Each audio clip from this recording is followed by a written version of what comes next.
Hello, dear viewers, and welcome to another episode of Mystery Maps, where we explore the secrets and mysteries of ancient maps and cartography. Today, we are going to take a look at a fascinating place in Italy, where a 16th century castle hides a treasure of maps that challenge our modern understanding of geography. This is the Farnese Palace in Caprarola, a small town in the Lazio region, about 50 kilometers northwest of Rome. The palace was built by the powerful Farnese family, who had two popes among their members. The palace is shaped like a pentagonal fortress, with 5 towers and a circular courtyard. But the most interesting part of the palace is the Sala del Mappamondo, or the map room, where the walls are covered with paintings and maps of the world, as it was known in the 16th century. The maps were made by Giovanni Antonio da Varese, a painter who worked for Cardinal Alessandro Farnese, the grandson of Pope Paul III. The maps show the continents of Europe, Asia, Africa, and America, as well as some islands and seas. But what is striking about these maps is how different they are from the maps we use today. Let's take a closer look at some of them and see what mysteries they reveal.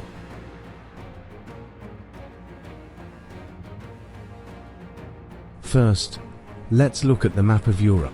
You can see that the shape and size of some countries and regions are very different from what we know today.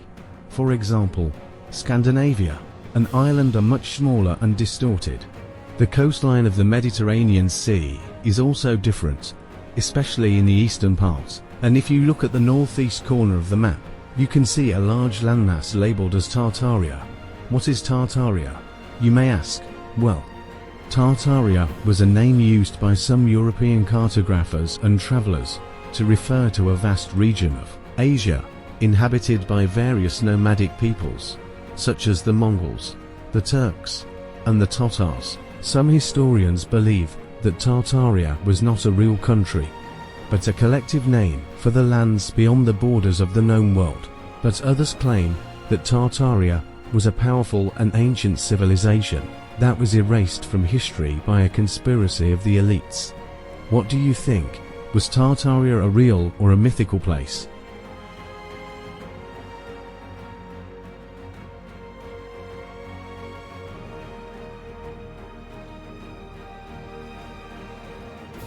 Next, let's move on to the map of Africa. Here, you can see that the continent is much larger and more detailed than the map of Europe. You can see many rivers, lakes, and mountain ranges that are not present on the modern map. For example, in the middle of the Sahara Desert, there is a large lake, surrounded by green lands and cities. This lake is called Lake Tritonis, and according to some ancient sources, it was the home of the Amazons, the legendary warrior women. Some scholars think that Lake Tritonis was a real lake that dried up due to climate change or tectonic movements. Others suggest that Lake Tritonis was a mythical lake that symbolized the origin of life and civilization. What do you think? Was Lake Tritonis a real or a mythical lake? Another interesting feature of the map of Africa is the abundance of cities on the coast of the Gulf of Guinea, which is near the equator. These cities are not marked on the modern map, and we don't know much about them. Who were the people who lived there? What was their culture and history? How did they interact with the Europeans who came to explore and trade with them? And why did they disappear from the map? These are some of the questions that we would like to answer, but we don't have enough evidence to do so. What do you think? Who were the people of the Gulf of Guinea? And what happened to them? First of all, let's look at the size and shape of the continents. You can see that they are not the same as the ones we see on the modern map. Some continents are missing, some are distorted, and some are connected in a different way. For example, there is no Australia on this map. Australia is considered to be discovered by James Cook, who visited its eastern coast in 1770. But we know that much earlier, in 1606, a Dutch team led by Jan Zoon landed on its northwest coast, and some historians believe that even earlier, in 1509, the Portuguese visited the Moluccas Islands. from where they moved to the northwest coast of the continent in 1522. Why is Australia not shown on this map? Then, did the cartographer not know about it? Or did he deliberately omit it? And what about the other islands in the Pacific Ocean? Are they accurate or imaginary?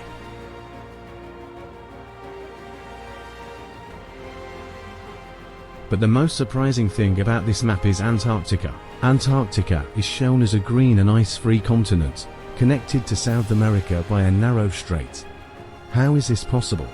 We know that Antarctica was not officially discovered and confirmed to be a continent until 1820, and we know that Antarctica is covered by a thick layer of ice that makes it impossible to see its true shape and features. How did the cartographer know about Antarctica then? And how did he know that it was green and fertile? Did he have access to some ancient sources that described Antarctica before it was frozen? Or did he have some advanced technology that allowed him to see through the ice?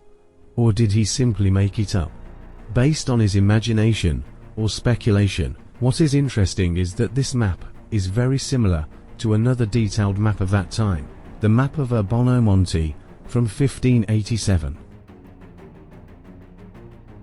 Some people have suggested that these maps are not maps of the 16th century world, but maps of the pre-flood world. They claim that the continents changed their shape and location after some cataclysmic events on Earth, such as floods, earthquakes, or pole shifts.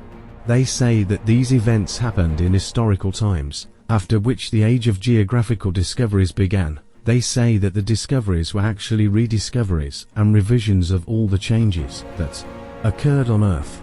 Could this be true?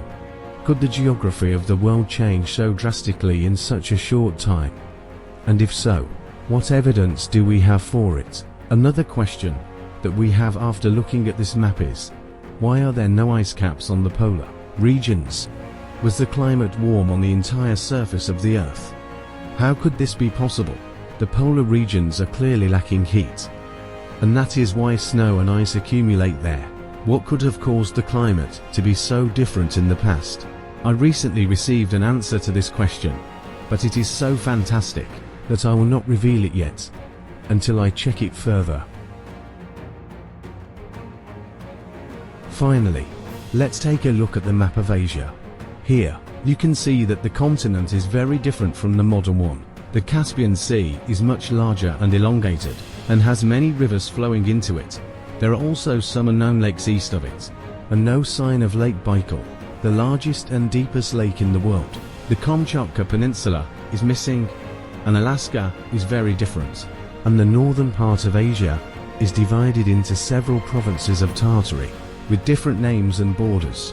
What does this mean? Did the geography of Asia change so much over time? Or did the cartographer make some mistakes or assumptions? And what about the cities that are marked on the map, but whose names are not readable? Who lived there? And what did they know about the world? What secrets and mysteries did they hide? What do you think? How accurate and reliable is the map of Asia? These are some of the questions that we have after looking at the maps of the Farnese Palace. These maps are not only beautiful and artistic, but also intriguing and puzzling. They show us a different view of the world that challenges our modern knowledge and understanding. They invite us to explore and discover more about the history and geography of our planet, and the people who lived on it. They also make us wonder, what else is hidden or forgotten in the ancient maps and cartography? What do you think? Do you have any answers or theories about these maps? Do you have any questions or suggestions for our next episode? Let us know in the comments below. And don't forget to like and subscribe to our channel. Thank you for watching, and see you next time on PicMash.